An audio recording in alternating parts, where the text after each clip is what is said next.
la parole de Dieu. Il n'y a pas forcément de texte de base sur lequel on va s'appuyer, mais on va en lire plusieurs.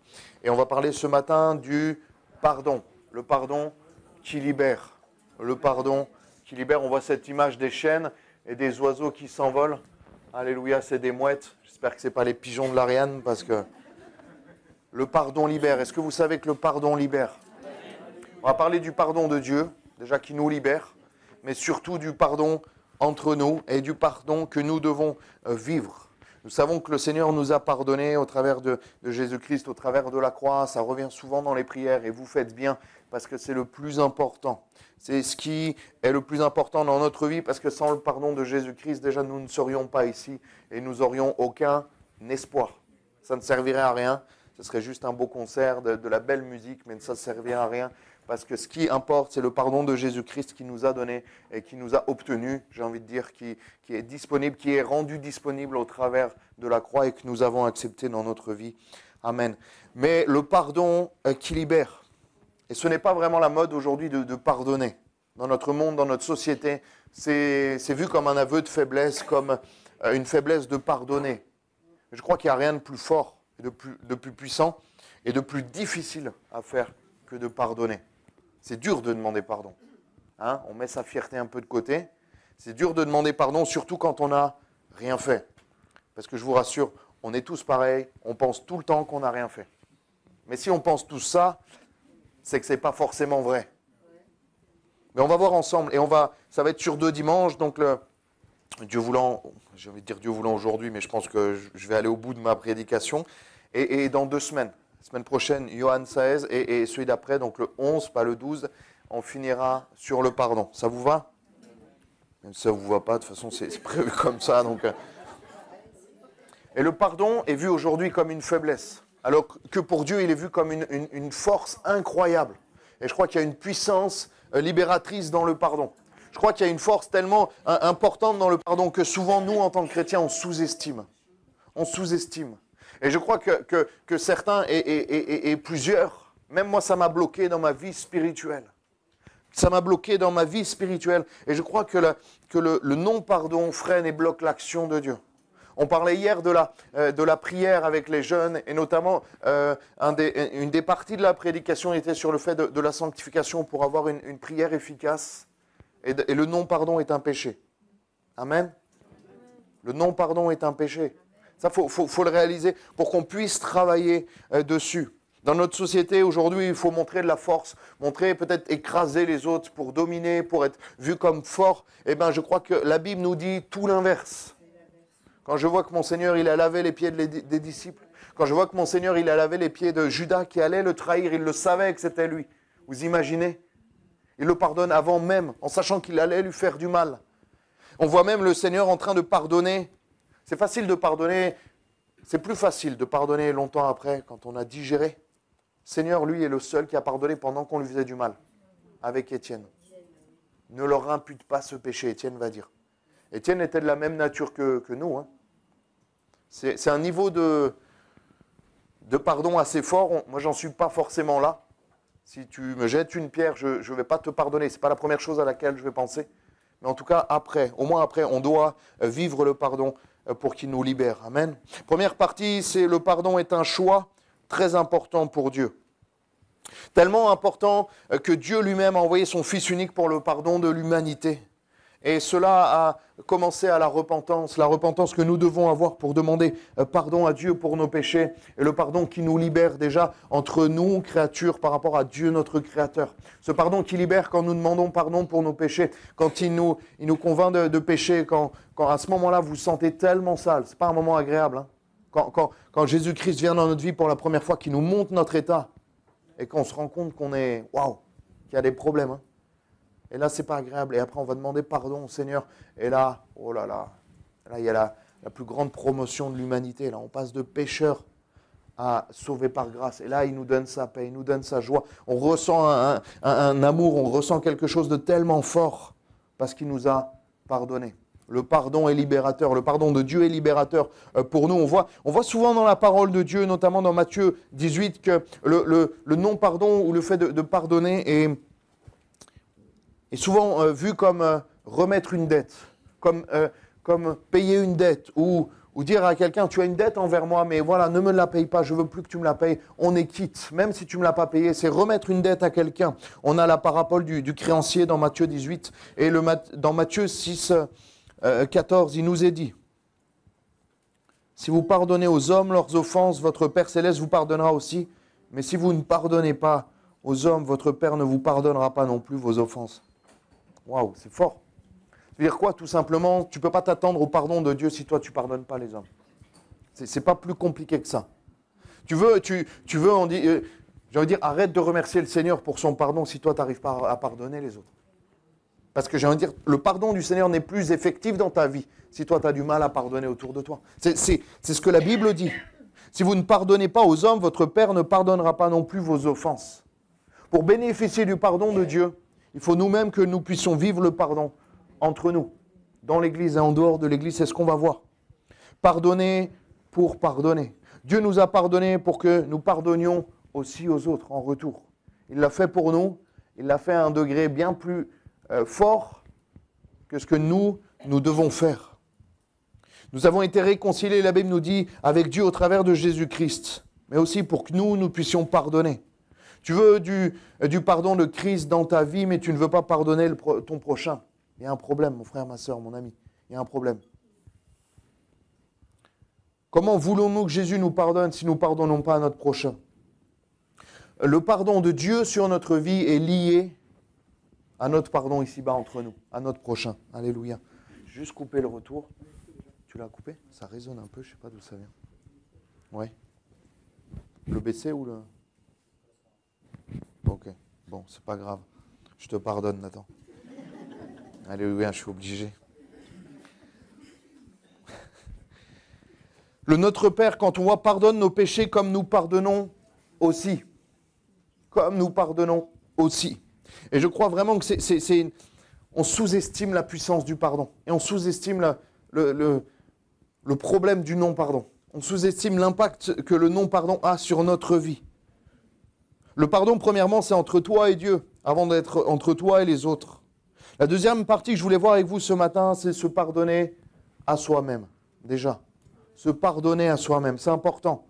2 Corinthiens 5, 17 nous dit, par rapport à se pardonner de son passé, de ce qu'on a pu faire dans le passé. Si quelqu'un est en Christ, alléluia, il est une nouvelle créature. Les choses anciennes sont passées. Voici, toutes choses sont devenues nouvelles.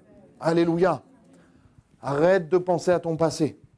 Arrête de te focaliser sur ton passé. Quand tu étais dans le péché, voici, toutes choses sont devenues nouvelles. Si tu es en Christ, si tu as décidé de ne plus te souiller, de ne plus vivre dans le péché, arrête d'y penser. Pourquoi? Parce que Dieu lui-même n'y pense plus. Alors toi, arrête d'y penser. La Bible nous dit dans un texte, Michée 7, 19, « Tu jetteras au fond de la mer tous leurs péchés. » Un autre verset nous dit que Dieu lui-même ne se souvient plus de nos péchés. C'est fort, hein? Dieu n'est pas amnésique, mais Dieu choisit de ne plus se souvenir de nos péchés. Alors toi, arrête de les rappeler. Arrête de te les rappeler. Arrête parce que ça ne vient pas de Dieu. L'ennemi va essayer de te rappeler que tu ne mérites pas. Et dis-lui, je sais, c'est ce qu'on appelle la grâce. Je ne mérite pas le pardon du Seigneur. Est-ce que j'étais avant? Est-ce que je suis maintenant? N'a plus rien à voir parce qu'entre les deux, il y a Jésus-Christ qui m'a lavé et qui m'a restauré. Ne te laisse pas accuser sur ce que tu étais avant. Marche en nouveauté de vie. Sois sûr de toi. Ce n'est pas de l'orgueil. C'est l'assurance que Jésus a pardonné des péchés et qu'il y a un avant et un après. Et s'il te rappelle ton passé, tu dis, ben voilà, c'est merveilleux parce que je suis devenu quelqu'un de nouveau maintenant. Les seules fois où je me rappelle de mon passé, de comment j'étais, et c'était pas beau, je vous assure, c'est pour me dire, voici ce que Dieu m'a permis de devenir, alléluia.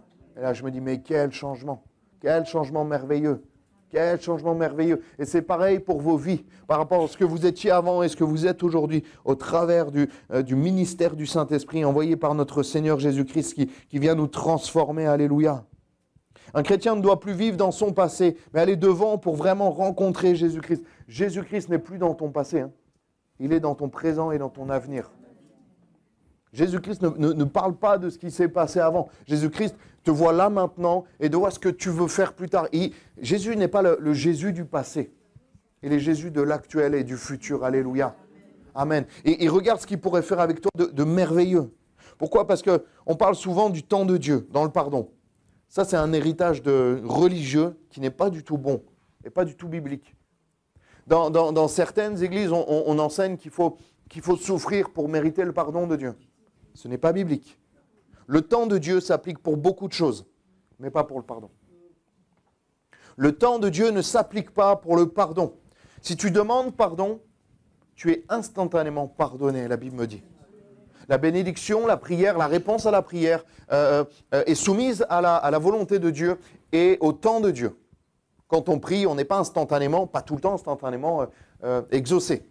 Mais le pardon de Dieu est instantané, à deux conditions. À deux conditions, et les deux conditions, la première, c'est que tu demandes pardon sincèrement, de tout ton cœur. Ça, c'est la première des conditions pour que le pardon de Dieu soit instantané sur ta vie. Et la deuxième condition, c'est que tu sois résolu dans ton cœur de ne plus retomber dans ce péché. C'est les deux seules conditions. Si tu as ces deux conditions, de demander pardon de tout ton cœur au Seigneur, et si tu désires, Seigneur, viens m'aider à ne plus retomber dans ce péché, je ne veux plus de ce péché dans ma vie, le pardon est automatique. C'est mathématique, c'est une formule du pardon de Dieu. La demande de pardon sincère et le désir ardent de ne plus retomber dans ce péché. Amen. Vous êtes toujours là? Amen. Super. Troisièmement, ce que le pardon n'est pas. Et il y a plein de choses que le pardon n'est pas et on confond beaucoup de choses. Surtout nous en tant que chrétiens. Et des fois j'entends des choses qui me mettent un frisson dans le dos. Parce que le pardon n'est pas certaines choses. Pardonner ne veut pas dire oublier. Amen. Ça c'est une réalité. Il n'y a que Lindell qui est d'accord avec moi. Mais on est d'accord Lindell, c'est super. Amen. Le pardon ne veut pas dire oublier. Le pardon ne veut pas dire Dieu y arrive à oublier nos péchés, mais nous ne sommes pas Dieu. Mais le pardon ne veut pas dire il ne s'est rien passé. On ne m'a pas fait de mal. Ça s'appelle le déni. Ça s'appelle l'amnésie ou l'oubli. Pardonner ne veut pas dire qu'il ne s'est rien passé, qu'on oublie tout. Les choses ont été ce qu'elles sont. Nous ne sommes pas fous. Le pardon, ça ne veut pas dire ne plus complètement oublier, il ne s'est rien passé et dire non, il ne s'est rien passé, tout va bien. Mais c'est décider de ne plus s'en souvenir constamment. C'est décider de ne plus rester sur les choses qui sont passées et sur le mal que tu as eu. Ça, c'est le pardon. On décide de refermer cette plaie. Que le Seigneur puisse la cicatriser, alléluia. Mais la cicatrice, c'est bien là. La cicatrice, c'est bien là. Mais une vraie cicatrice, après, elle ne fait plus mal. Moi, j'en ai plusieurs.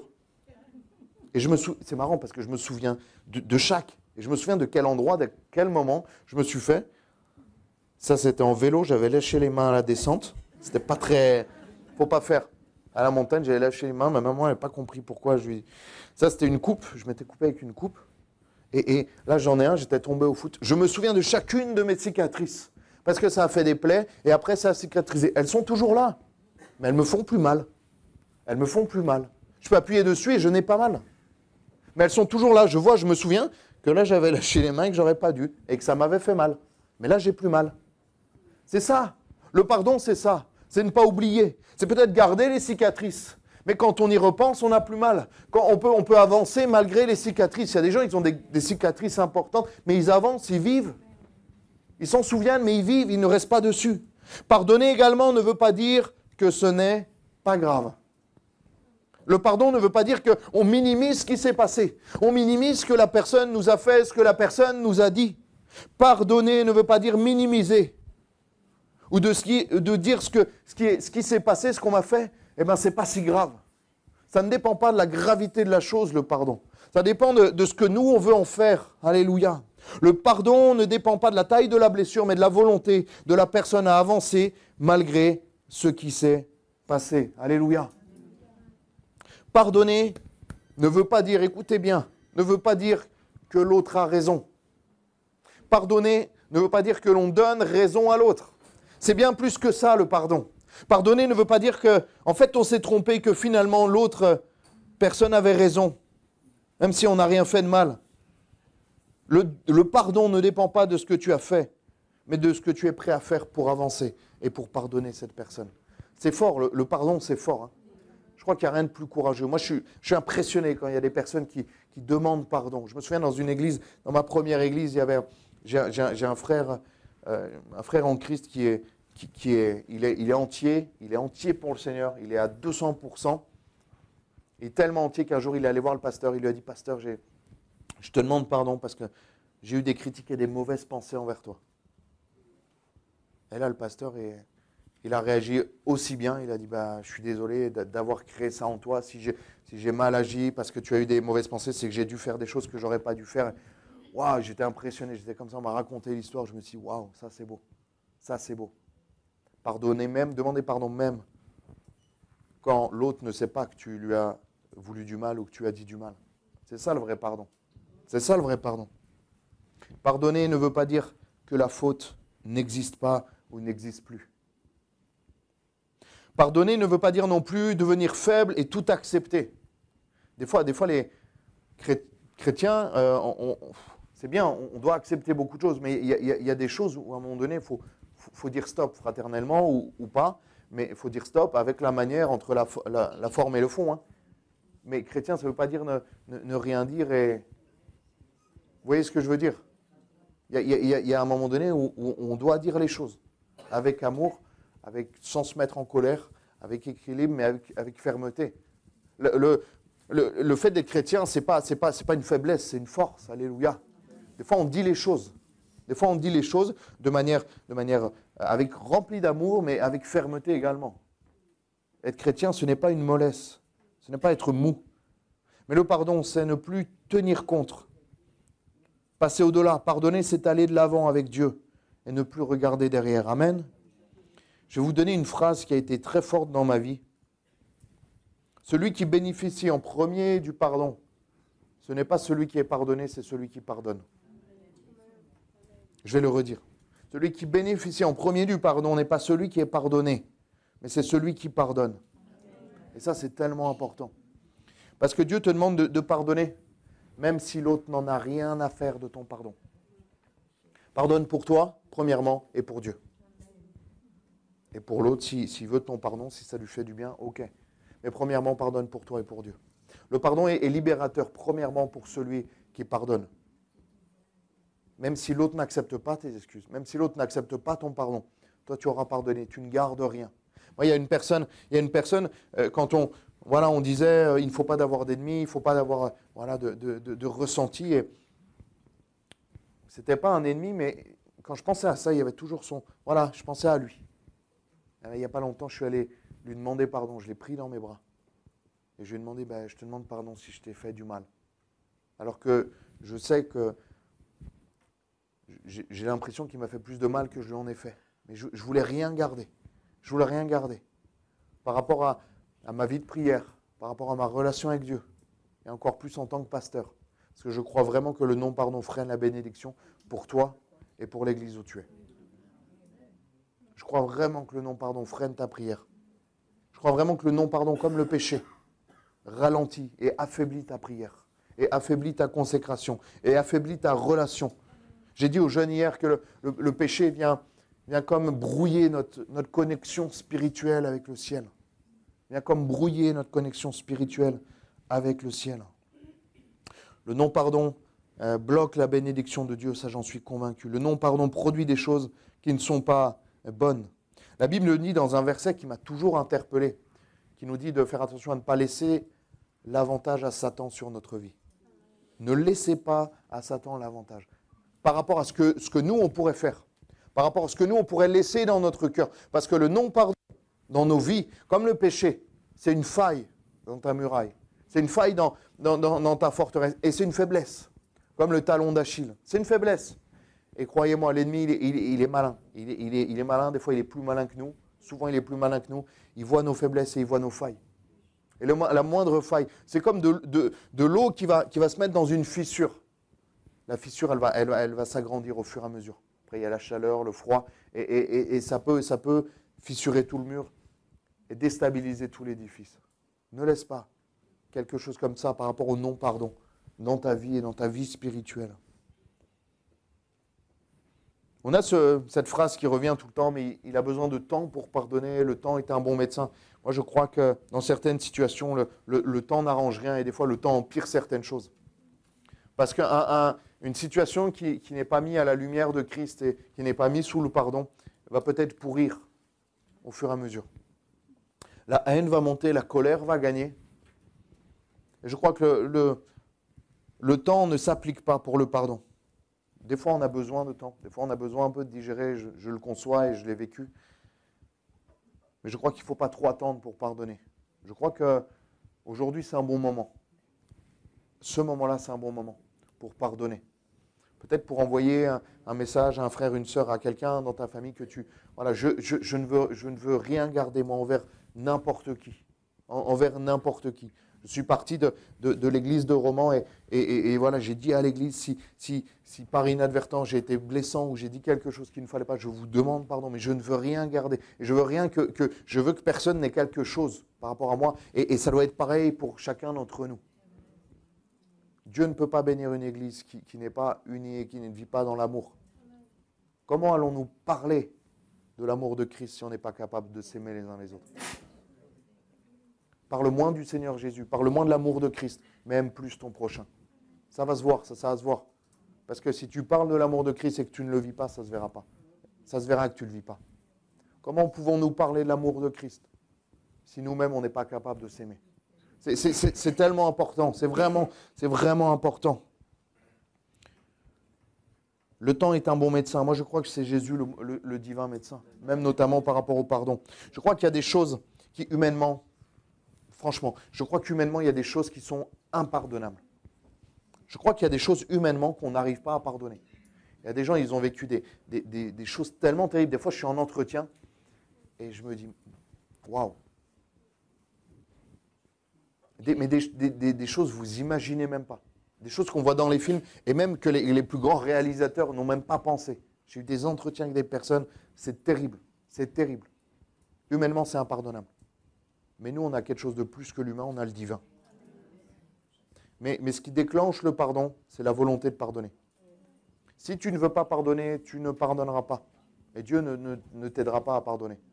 Mais déjà, moi, il y a des gens, ils me disent, je ne peux pas pardonner, je ne peux pas. Je les crois, et c'est vrai, par rapport à ce qui s'est passé, ils ne peuvent pas pardonner. Mais est-ce que tu veux pardonner? Il y a une différence entre vouloir et pouvoir. Je dis que tu ne puisses pas pardonner, que tu n'as pas la force, pas les capacités, je le comprends, et c'est normal. Mais est-ce que tu veux pardonner? Déjà, il y a un processus. Et après, cette personne revient me voir et dit, je veux pardonner, je suis prêt, mais j'ai toujours pas les forces. Mais là, on va pouvoir prier, le Seigneur va faire le relais. Il va te donner de pouvoir. On a vu des situations, mais tellement terribles et magnifiques à la fois, des témoignages merveilleux. Il y avait une dame, quelqu'un avait tué son fils, c'était aux États-Unis, et elle a pardonné. Le jour du jugement, elle a dit, je te pardonne, je suis chrétienne, et Jésus m'aide à te pardonner. Elle allait visiter l'assassin de son fils en prison.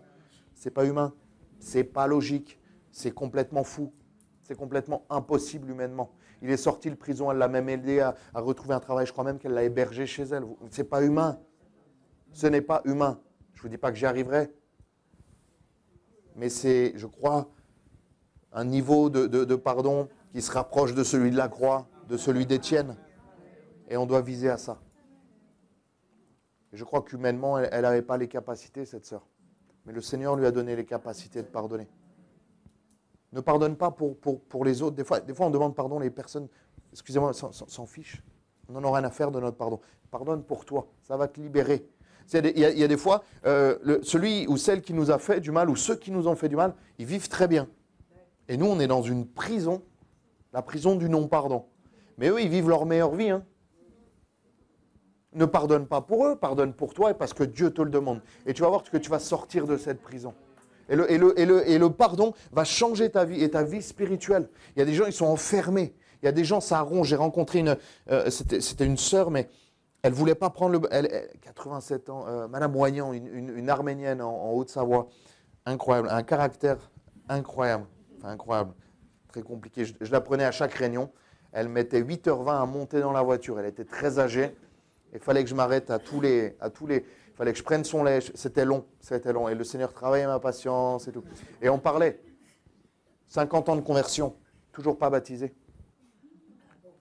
Parce qu'elle n'a pas pardonné par rapport aux Turcs et au génocide arménien. Tout ça, des choses terribles. Hein, des choses qui humainement sont impardonnables. Mais elle n'avait pas... Et je me dis, mais quelle tristesse. Et elle se rongeait. Excusez-moi, les Turcs, il s'en fiche de Madame Moignan en Haute-Savoie. Mais elle se rongeait de l'intérieur. Elle s'est privée du baptême par rapport à ça. Et je trouvais ça tellement terrible, tellement triste. Et on voit qu'elle était enfermée là-dedans. La connexion avec le Seigneur, là, elle ne peut pas être bonne. Elle ne peut pas être bonne. Elle ne peut pas être complète. Nous devons vivre le pardon. Ephésiens 4, 31.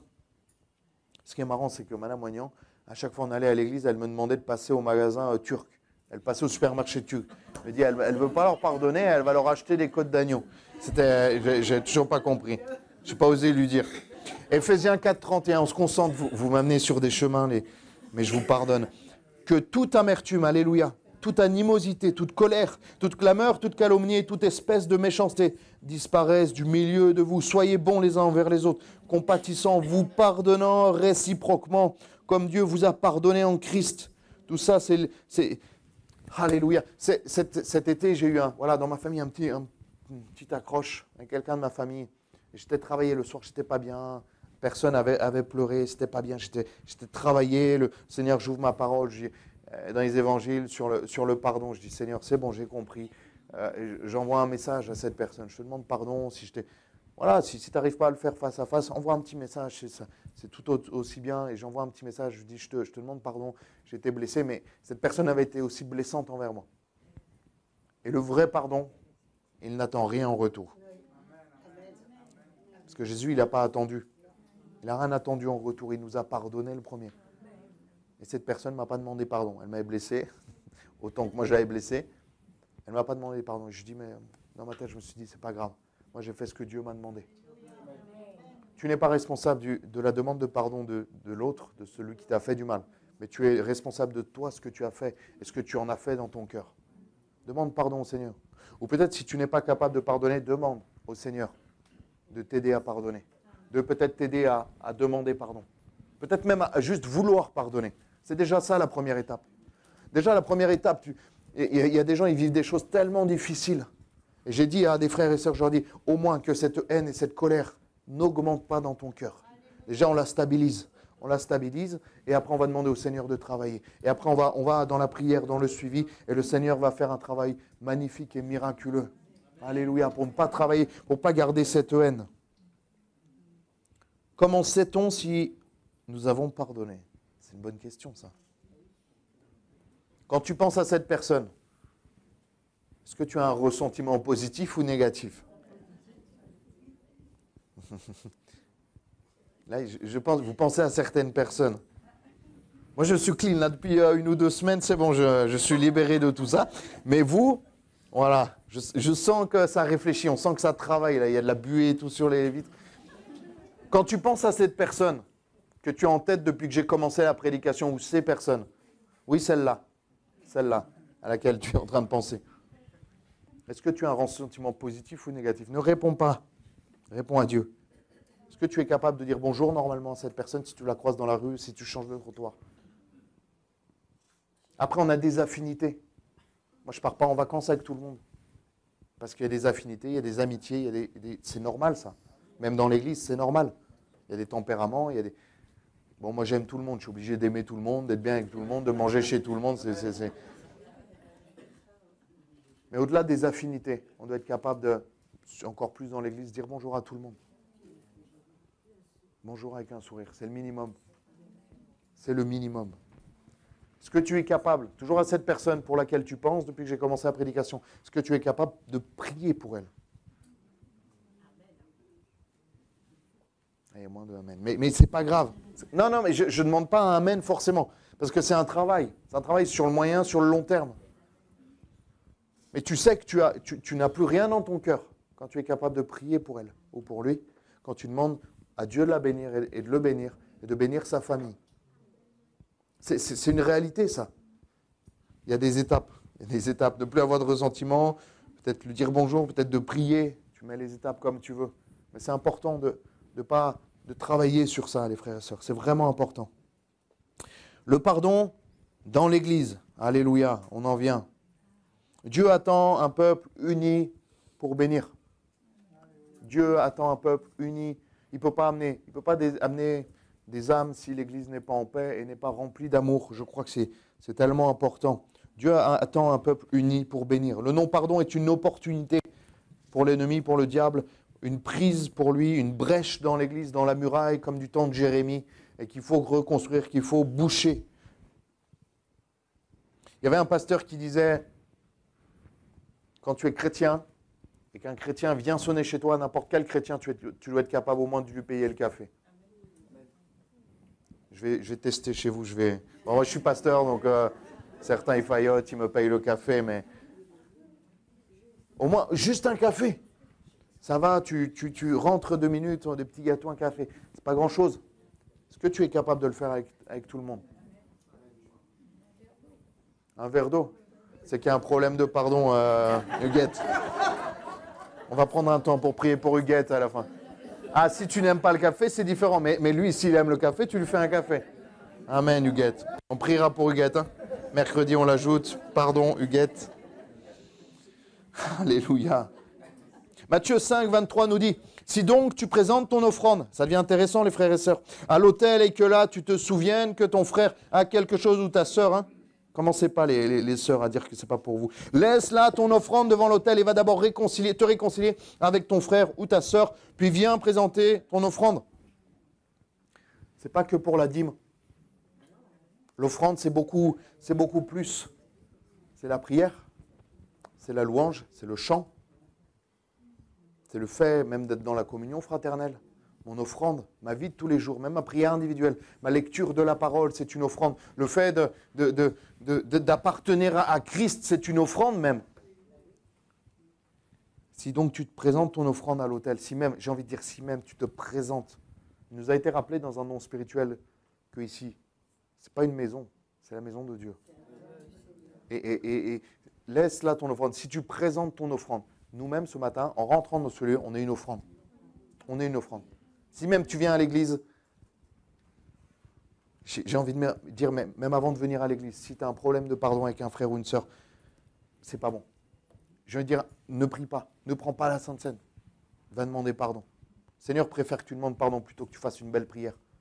Le Seigneur préfère que tu demandes pardon plutôt que tu prennes ta Sainte Seine. Dans l'église. C'est une réalité, les amis.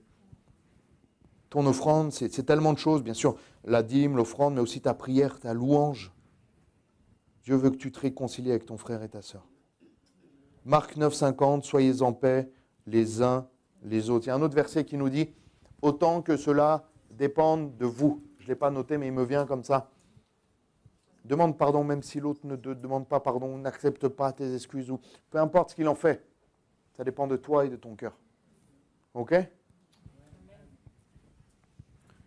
Dieu veut que tu te réconcilies. Alléluia. Le non-pardon bloque la bénédiction et l'action de Dieu pour l'Église. Je parle peut-être des petites querelles. Il y a des choses qui sont... je suis des personnes, même dans l'Église, avec des choses qui sont compliquées. Il y a eu des drames, des choses comme ça. Il y a tout un processus. Hein. Ce n'est pas aussi simple que ce que je parle. Hein. Mais il y a des choses qui sont très simples et qu'on complique beaucoup.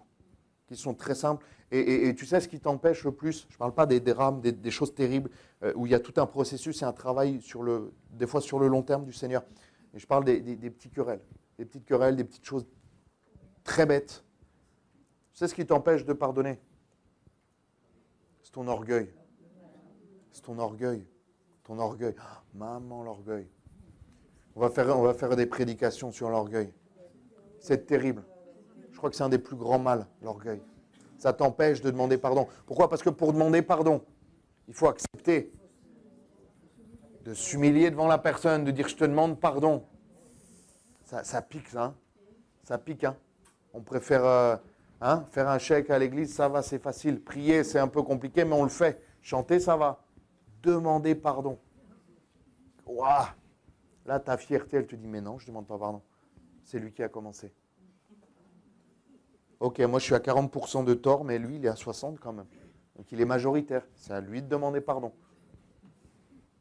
Toi demande pardon. Si tu as le Seigneur, tu dois demander pardon. Même si tu as fait 1%, demande pardon. Je veux dire même si tu n'as rien fait. Des fois j'ai demandé pardon, ça a été dur. Et Dieu m'a demandé pardon et je dis mais j'ai rien fait. J'ai rien. Franchement, des fois je sais quand je suis assez lucide sur ça. J'ai des défauts, ça je suis assez lucide quand je dis mais là vraiment, j'ai rien fait. Oui mais cette personne a été blessée par rapport à certaines choses, même si tu n'as rien fait de mal, je te demande pardon parce que je t'ai blessé. Je ne voulais pas te blesser. Je te demande pardon. Ça, c'est pas simple. Hein. C'est pas simple. Hein. Surtout quand l'autre nous a fait beaucoup de mal. Mais nous, on ne veut rien laisser entre nous et Dieu. Alléluia. Est-ce que vous voulez restaurer ce matin votre relation avec Dieu? Eh bien, ça passe par le pardon. Alléluia. Le non-pardon bloque la bénédiction et l'action de Dieu même pour l'Église. On a une responsabilité. Et moi, je demande pardon. J'ai demandé pardon récemment à une personne voilà, qui m'avait blessé, qui m'avait fait du mal. Je l'ai fait pour moi et je l'ai fait aussi pour l'Église. Encore plus en tant que pasteur. Mais vous êtes pas exonéré. Mais parce que si un chrétien, d'autant plus le pasteur, n'arrive pas à pardonner, Dieu ne pourra pas envoyer sa bénédiction. J'en suis convaincu. On peut prier des heures. Et si on n'arrive pas à se pardonner, prie moins et pardonne plus. Hein. Parce que la prière du juste est une grande efficacité. Mais est-ce que tu es toujours juste si tu n'arrives pas à pardonner? Je ne crois pas. Parce que Dieu pardonne ceux qui pardonnent, la Bible nous dit. Alléluia. Colossiens 3,12. Ainsi donc, comme des élus de Dieu, saints et bien-aimés, revêtez-vous d'entrailles de miséricorde. Ça vient de l'intérieur, les entrailles. De bonté, d'humilité, de douceur, de patience. Supportez-vous les uns les autres. On est tous différents, les amis. On est tous différents. Encore plus à l'Ariane. Il y a des Français, il y a des Gitans, il y a des Africains. Et il y en aura de plus en plus, des Africains, des Gitans, des Français. Il faut que ça grandisse proportionnellement. Alléluia. Moi, j'ai vraiment du mal avec les églises communautaires. Que des Français, ou que des Africains, ou que des Gitans, j'ai beaucoup de mal. J'ai beaucoup de mal. À part, si on est en France, s'il y a plus de Français que... Voilà, c'est un peu normal. Mais j'ai du mal avec les églises communautaires. Parce que ça ne représente pas le peuple de Dieu. Ça ne représente pas le peuple de Dieu. Et une église qui vit ensemble. Moi, je me réjouis quand voilà, il y a toutes les couleurs dans l'église, quand on est là et qu'on vit ensemble. Ça veut dire qu'il y a des différences.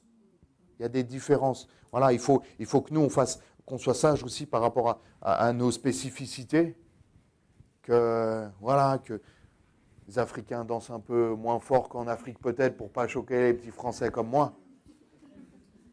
Que les Français, on arrête d'être choqués peut-être partout. Que les Gitans peut-être crient un peu moins fort. Et on arrivera à vivre ensemble. Amen. Vous avez été appelés pour former un seul corps au verset 15. Mais supportez-vous les uns les autres dans vos différences, qui sont une richesse. Quand je suis arrivé, je me dis, mais il n'y a pas... Je me suis dit ça, je me suis dit, il n'y a pas assez d'Africains. Et là, ça commence un peu à arriver. Ça.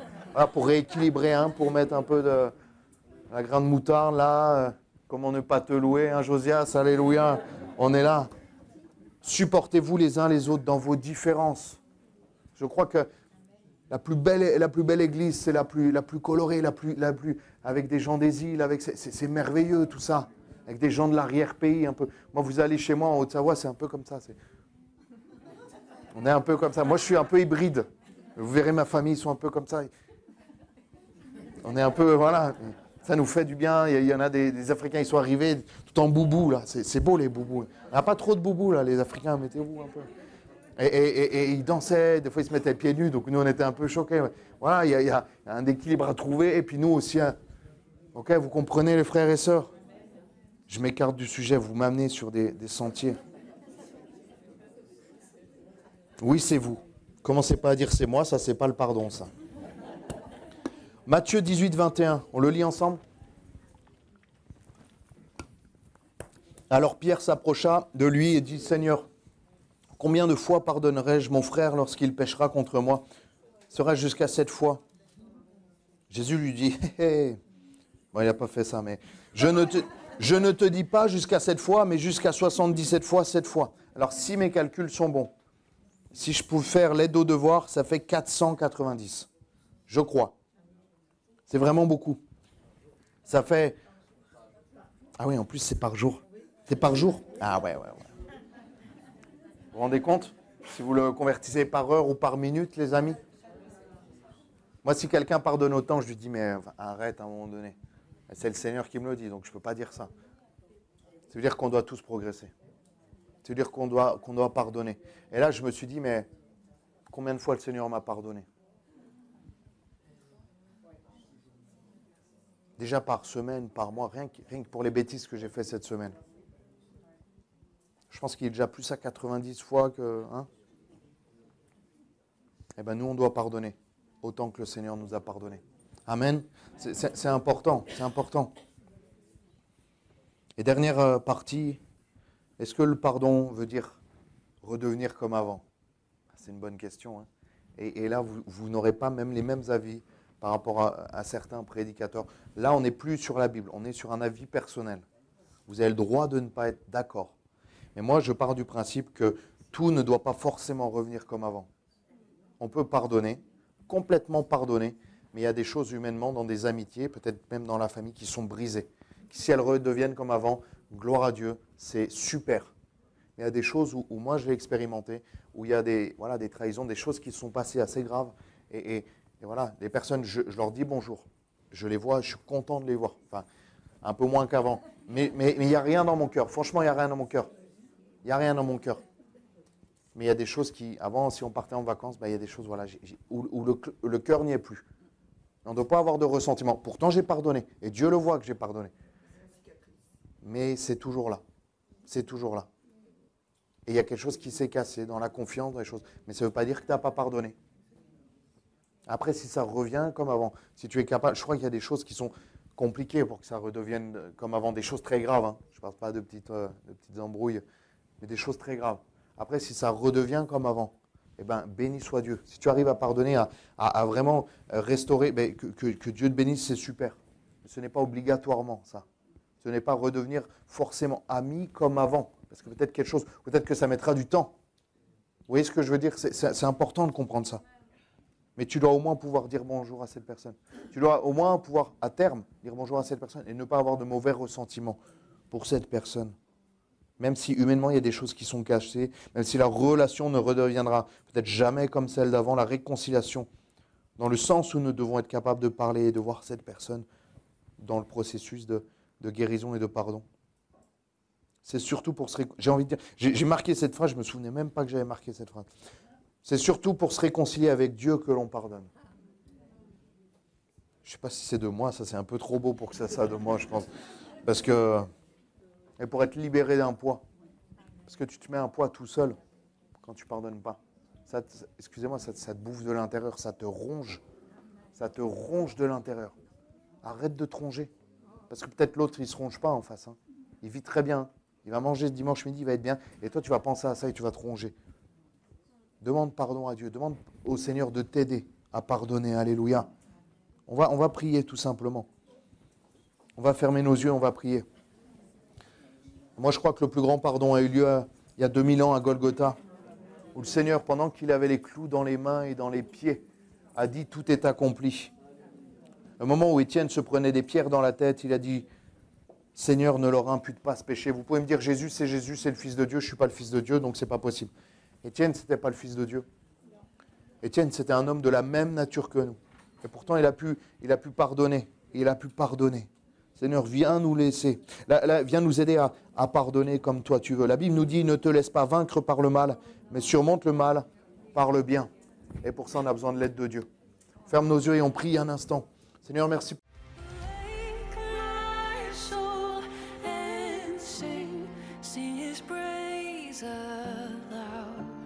Sing his praise aloud. Oh, awake my soul and sing his praise aloud.